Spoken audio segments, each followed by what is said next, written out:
సాధారణంగా నటీనటులు అంటే అన్ని సన్నివేశాల్లో నటించాల్సి ఉంటుంది. కొన్ని సందర్భాల్లో తమ కంటే చిన్న హీరోయిన్లతోనూ స్క్రీన్ షేర్ చేసుకోవాల్సి వస్తుంది. అయితే దాదాపు 20 సంవత్సరాల క్రితం వచ్చిన ఓ సినిమాలో 64 ఏళ్ల సూపర్ స్టార్ తనకంటే 22 ఏళ్లు చిన్న హీరోయిన్తో కలిసి నటించారు.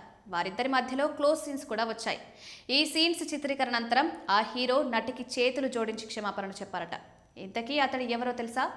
మలయాళ సూపర్ స్టార్ మోహన్ లాల్. ఆయన నటించిన తన్మతర విడుదలై 20 సంవత్సరాలైంది. గతంలో మలయాళంలో భారీ విజయాన్ని అందుకున్న సినిమా ఇది. ఇందులో మీరా వాసుదేవన్ మోహన్ లాల్తో కలిసి ప్రధాన పాత్ర పోషించింది. ఈ సినిమాలో ఒక సన్నివేశం ఇప్పటికీ వార్తల్లో ఉంది. ఓ ఇంటర్వ్యూలో మీరా మాట్లాడుతూ ఈ సినిమాలో మోహన్ లాల్ రమేష్ నాయర్ అనే పాత్రలో నటించారని, అతను అల్జీమర్స్తో బాధపడే వ్యక్తిగా కనిపించాడని తెలిపింది. అయితే ఓ సందర్భంలో హీరో హీరోయిన్ సన్నిహిత సన్నివేశాలు చిత్రీకరించాల్సి వచ్చిందని, ఆ సన్నివేశం తర్వాత అతడు తనకు చేతులెత్తి క్షమాపణ చెప్పాడని గుర్తు చేసుకుంది. మోహన్ లాల్ నటించిన ఈ సినిమా ఉత్తమ మలయాళీ సినిమాగా జాతీయ అవార్డు గెలుచుకుంది.